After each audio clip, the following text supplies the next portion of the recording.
On va commencer donc ce webinaire d'orientation à destination des parents pour vous éclairer un petit peu sur le fonctionnement de Parcoursup et de l'orientation de vos enfants ou de candidats, s'il y a des candidats qui sont parmi vous. Je vais juste passer au sommaire. Donc, on va commencer par une présentation très rapide du CESI, de notre campus à Pau, et puis ensuite la présentation de Parcoursup, notre accompagnement et puis les formations post-bac que l'on peut proposer au campus du CESI de Pau. Ensuite, la vie de campus qui se déroule ici, et on aura aussi l'intervention du président du bureau des étudiants qui nous parlera donc du BDE du campus du CESI de Pau. Et on terminera par un petit quart d'heure de questions-réponses. Donc, vous pouvez en poser dans le chat.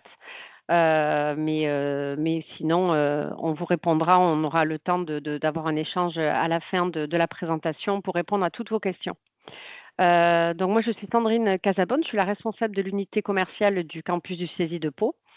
Je vais laisser Amandine et Angélique, Stéphane se présenter s'ils veulent bien. Du coup, je vais prendre la Oui, parole. Moi, alors, c'est... Ah, comme tu veux, Stéphane. allez-y. Super. Je peux commencer. Moi, c'est Amandine Festin-Heredia. Je suis l'une des CRCE, donc chargée de relations candidats et entreprises du CESI de Pau, notamment sur la partie cycle préparatoire et développement informatique. Voilà. Et du coup, je serai là pour vous présenter les formations et répondre à vos questions au sujet de nos formations. Du coup, je m'appelle Stéphane Platé, je suis en deuxième année de cycle préparatoire ingénierie en spécialité informatique. Et du coup, c'est moi le président du B2 pour cette année scolaire. Et du coup, je m'occuperai de vous parler un peu du B2E, de ce qu'on va mettre en place cette année, de ce qu'on a fait comme événement en fin de diapo. Voilà. Et moi, donc, c'est Mélanie Lasserre. Je suis en deuxième année de cycle préparatoire intégré, spécialité généraliste. Et je suis vice-secrétaire du BDE du CESI de Pau. Et moi, je vais vous présenter la vie de campus.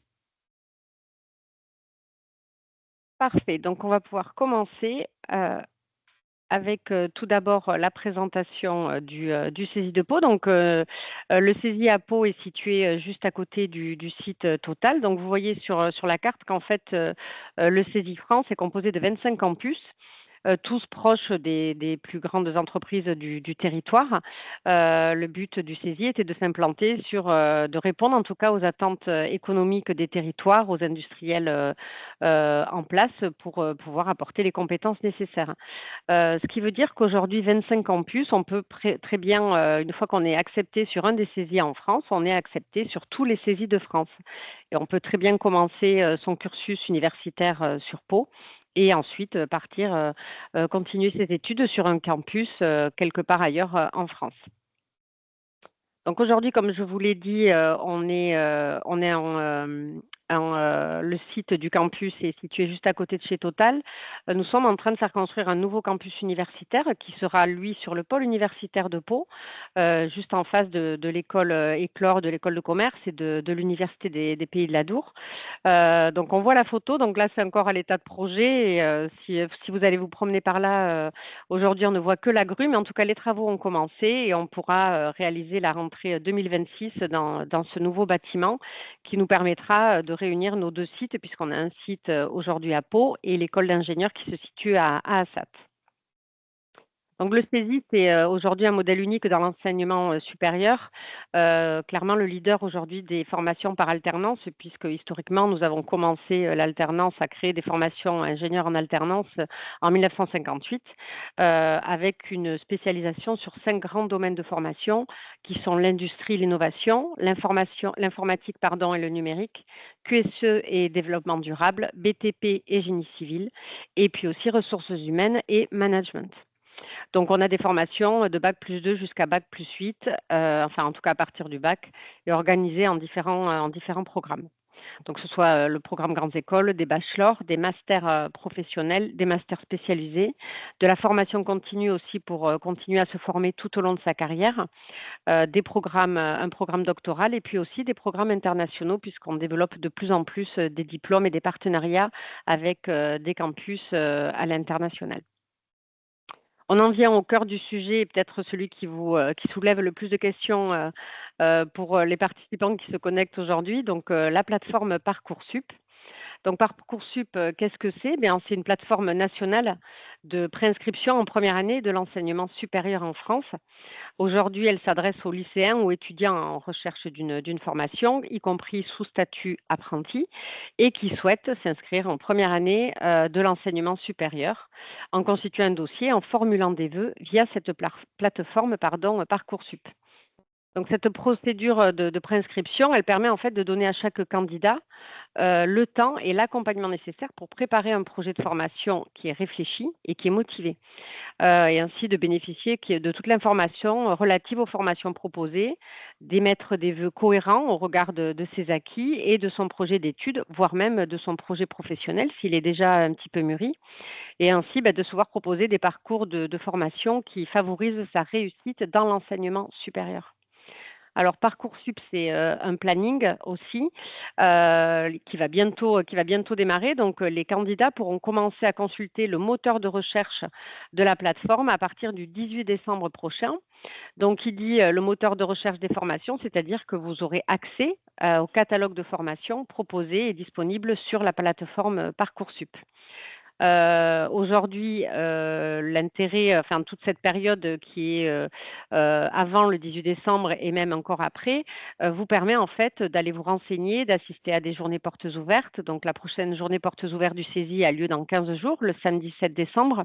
Mais ça vous permet d'assister aussi à des salons, à des forums qui vous permettent de vous renseigner sur toutes les formations disponibles et toutes les écoles qui sont à portée de votre territoire, de votre région ou même au-delà, mais d'avoir tous les renseignements nécessaires pour pouvoir faire les bons choix et émettre les vœux sur la plateforme Parcoursup.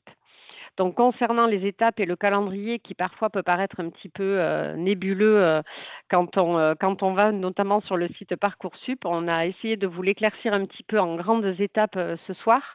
Donc, l'étape numéro 1, une fois que vous aurez accédé à partir du 18 décembre au catalogue de formation, du 15 janvier au 13 mars prochain, 13 mars inclus, vous avez le début des inscriptions et la création du dossier en ligne, avec la première saisie des vœux de formation choisis. L'étape numéro 2 a lieu du 13 mars au 2 avril 2025 inclus, avec la finalisation de ces dossiers de candidature et la confirmation des vœux de formation. La dernière étape, en tout cas l'étape numéro 3, c'est du 2 juin au 11 juillet 2025 avec le début de la phase d'admission principale et les premières réponses aux formations et aux premiers vœux émis sur cette phase d'admission principale. Il y a ensuite une étape qui est dite phase complémentaire, c'est-à-dire que si les vœux émis sur la première phase d'admission n'ont pas été exaucés, si je peux dire, voilà, tout n'est pas perdu et il y a une phase complémentaire qui s'ouvre à partir du 11 juin 2025 pour une formulation des vœux sur les places vacantes des formations et ainsi pouvoir se positionner si on n'a pas pu être positionné sur la phase principale.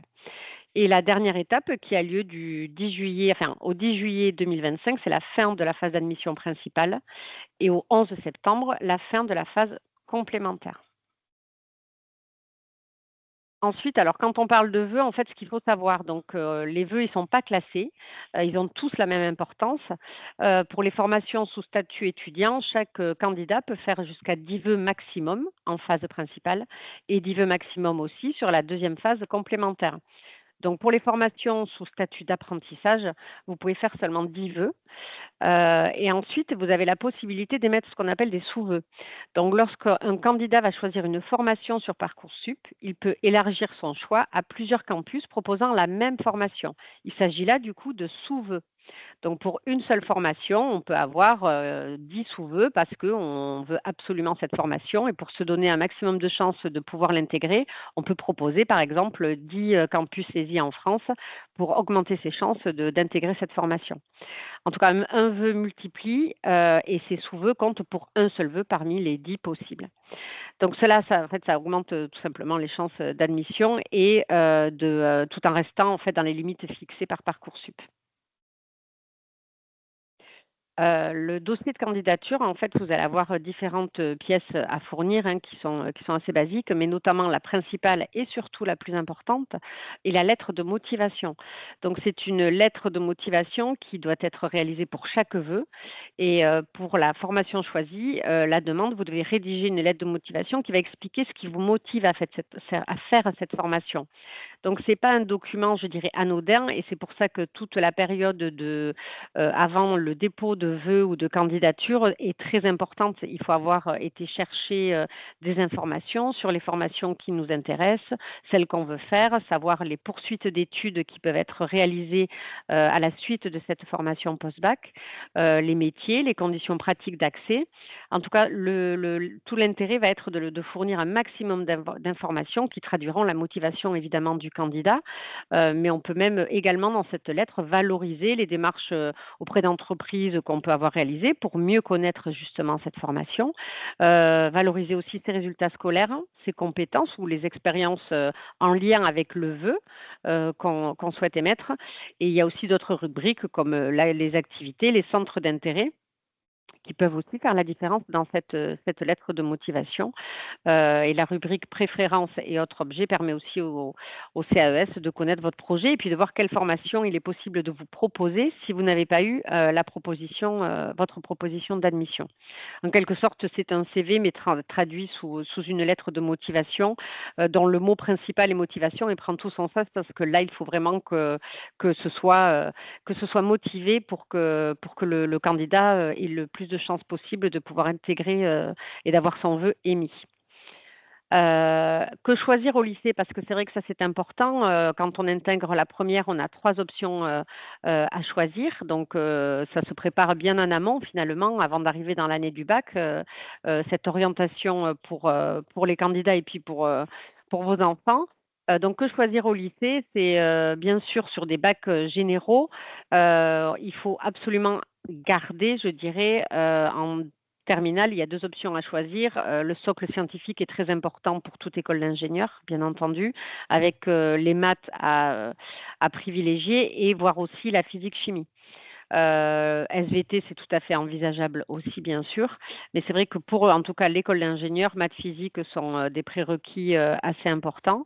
Et pour des bacs qui peuvent être plus technologiques, les STI 2D, voilà, il ne faut pas s'inquiéter, c'est tout à fait possible, mais il faut savoir garder une bonne base en maths, tout simplement. Mais c'est important effectivement sur son choix d'option en amont, alors déjà dès la première, mais quand on rentre en terminale, de ne pas se fermer des portes et de choisir les bonnes options pour être sûr d'avoir un choix de formation le plus large possible si on n'est pas encore très sûr de ses envies ou de ses appétences de métier ou de formation envisagée.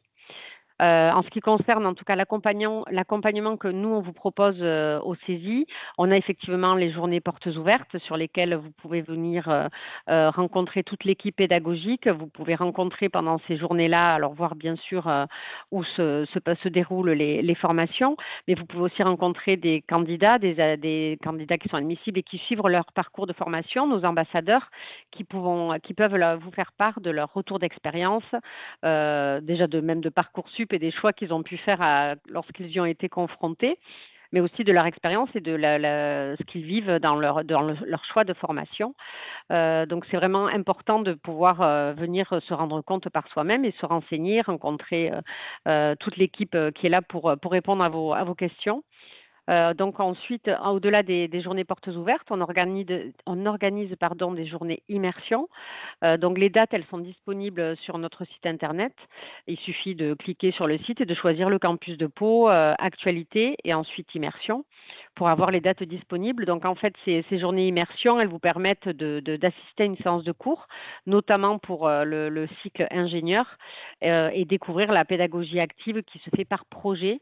Donc, ça, c'est une spécificité du CESI et sur la partie école ingénieur, et d'échanger avec nos étudiants sur le cycle préparatoire CESI et de voir exactement le déroulé de l'enseignement sur cette première année capitale. On organise des ateliers techniques et recherche d'entreprise parce que c'est pas évident quand on arrive en post-bac de se confronter ou d'aborder le monde de l'entreprise. Donc, on est là pour accompagner justement ces candidats sur la recherche d'un contrat d'alternance.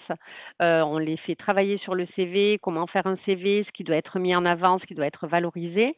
On travaille aussi sur la lettre de motivation qui est très importante et comment on s'organise et comment on cible sa recherche d'entreprise.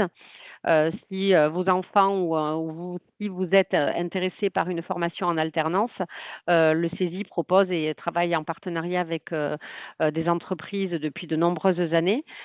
Donc, on accompagne, on a des demandes d'entreprises renouvelées tous les ans qui nous refont confiance, mais le moteur de la recherche essentielle, ça reste le candidat. Donc, on peut être là pour accompagner, on a des propositions, mais le seul moteur vraiment actif doit rester le candidat. Et c'est à lui aussi d'être acteur de sa recherche. Donc, on l'aide bien sûr à le faire par ses ateliers et par un accompagnement personnalisé et individuel de chaque candidat, puisqu'un point régulier est effectué avec Amandine notamment. Ici, il y a six chargés des relations candidats et entreprises pour accompagner au mieux les candidats. Alors, j'espère que je ne vais pas trop vite. Vous n'hésitez pas à me le signaler si je vais trop vite. On va passer maintenant sur la partie de nos formations post-bac. Je vais passer la parole à Amandine qui va aborder ce sujet-là. Du coup, je vais prendre le relais pour nos quelques formations qu'on propose en post-bac.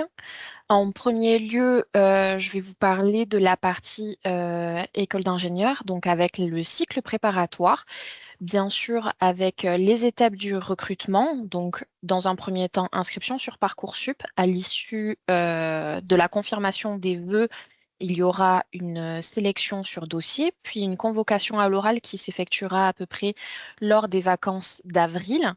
L'oral, c'est un oral sur de la culture générale. Ça peut très bien être sur le réchauffement climatique, comme sur le dernier temps à la course du Bolt.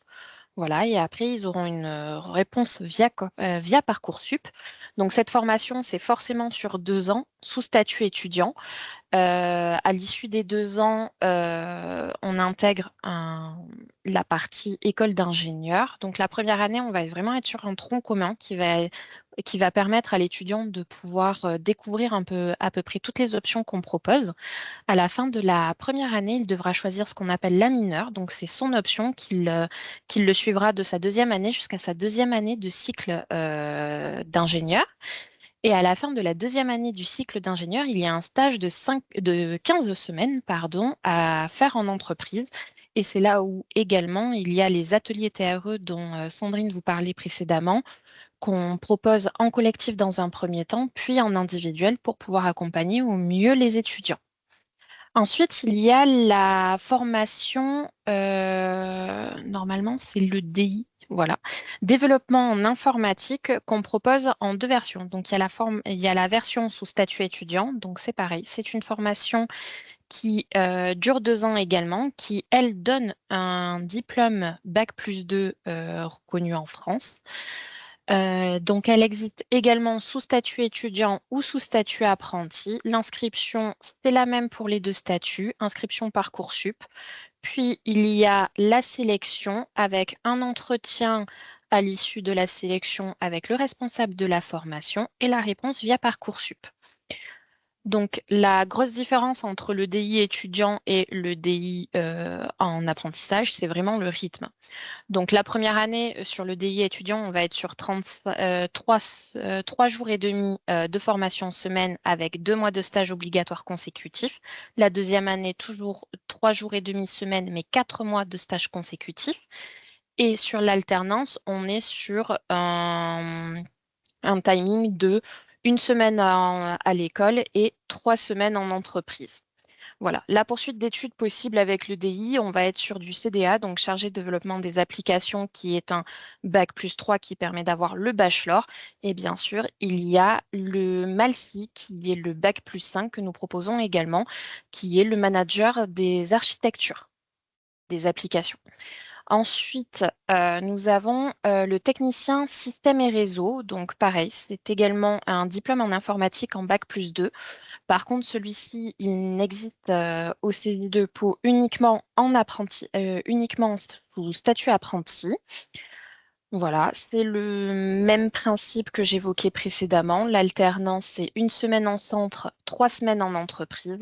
Poursuite d'études en bachelor possible, aussi bien sur de l'administrateur système et réseau, donc le bac+3, puis le bac+5 qui est le MIXI, donc qui est sur la cybersécurité. Voilà. Et ensuite, on a une partie également BTP, donc avec le bac+2 qui est le responsable de chantier. Donc toujours pareil, sous statut apprenti, puis après on passe sur le CABTP, donc le chargé d'affaires BTP, qui est le bachelor, qui vous permet d'accéder également au manager de direction opérationnelle, option BTP, qui lui est le bac+5. Voilà.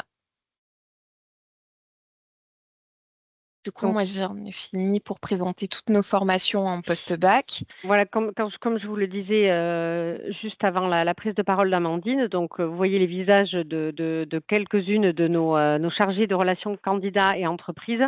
Donc avec Anne-Sophie qui s'occupe de toutes les formations BTP et une partie RH, et Marion L'Étoile qui s'occupe de toutes les formations informatiques et numériques. Et Amandine ici présente. On va continuer sur la vie de campus.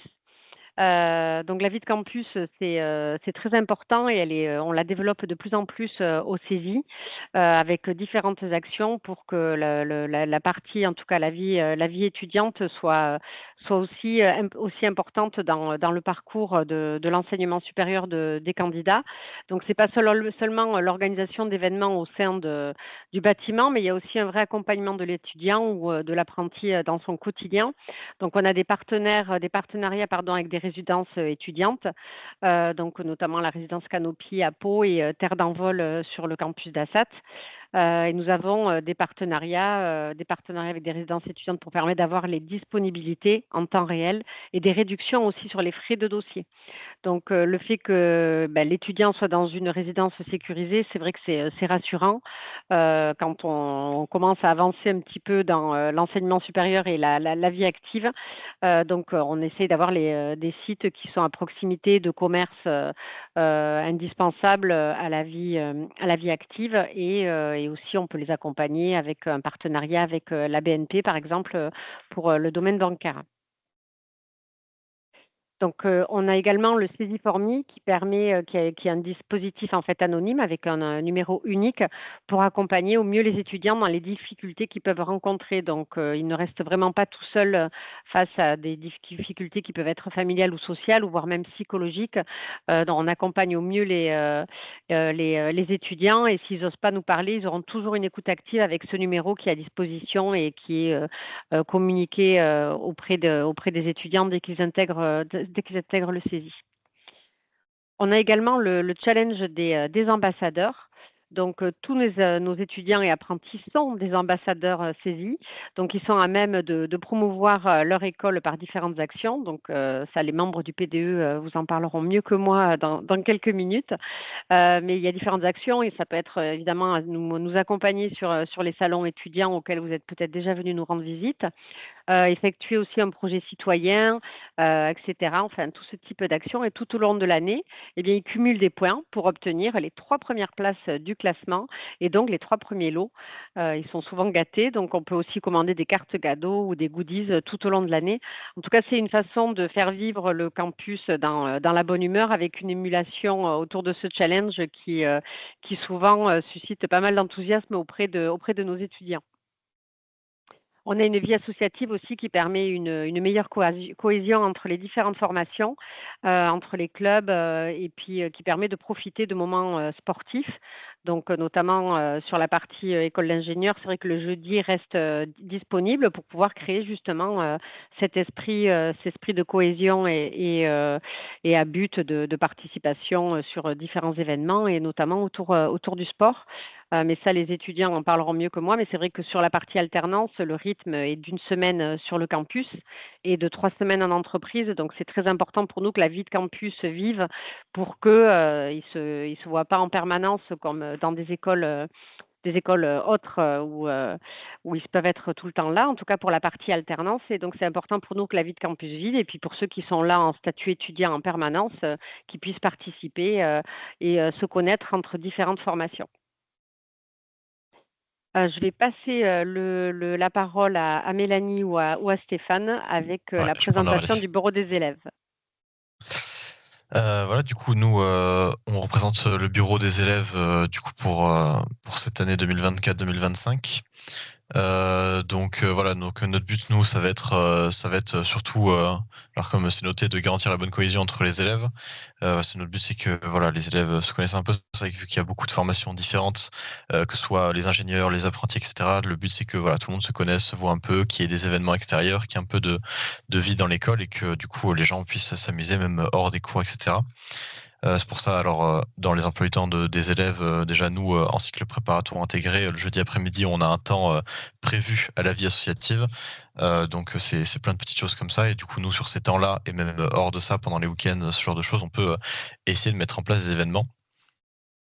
Cette année, on a eu déjà ce qui est passé le week-end intégration. Donc sur un week-end, voilà, on réunit des élèves sur un lieu et puis on va leur faire des activités pendant tout un week-end et ensuite on les ramène à la fin du week-end. D'ici la fin d'année, il y aura certainement aussi un bal de promotion qui sera organisé pour les élèves. Et même tout au long de l'année, là, je sais que le week-end dernier, on a eu un tournoi, donc alors même pas forcément simplement avec le CESI, mais entre toutes les écoles de Pau. On a eu un tournoi sportif avec notamment le NSCGI, l'autre école d'ingénieurs sur Tech de Pau, du coup pour rassembler le plus d'élèves possible. Et voilà. Ce qu'on a pu organiser d'autre, on a pu faire donc voilà, soutenir des associations. On a pendant du coup le mois Octobre Rose organisé une vente de cookies au profit de l'association Octobre Rose. Donc le but était de réaliser des bénéfices et du coup de faire un don à l'association avec du coup la totalité des bénéfices qu'on a pu générer sur cet événement. Et voilà. Après, voilà, surtout faire vivre le campus. Donc là, voilà, ce que vous avez au milieu, c'est une photo avec quelques élèves du week-end d'intégration. En bas à droite, du coup, le tournoi, donc ce qu'il y avait, donc football, basketball, rugby, volleyball, handball. Le but, c'est de proposer le plus de choses pour ne pas laisser aux élèves le temps de s'ennuyer et qu'ils puissent profiter un peu de leur vie étudiante. Je sais pas si Mélanie, t'as des choses à rajouter.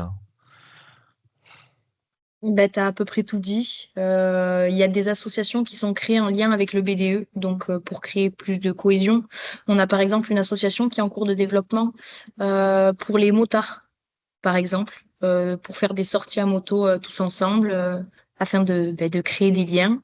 L'année dernière, il y avait une association aussi, Live Event, pour les ventes des gâteaux, par exemple, pour récolter de l'argent pour la SPA, des banques alimentaires, etc. Mais après, tu as à peu près tout dit. Voilà, voilà. Bien, merci Stéphanie et Mélanie. On arrive sur la fin de cette présentation et on va vous laisser du temps pour nous poser les questions si vous en avez.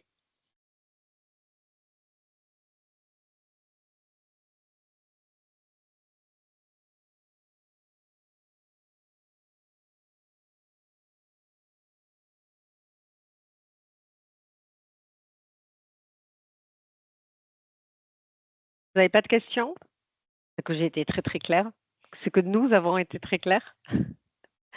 Alors, s'il n'y a pas de questions, on vous enverra, en tout cas pour les inscrits, la présentation qu'on vient de vous montrer.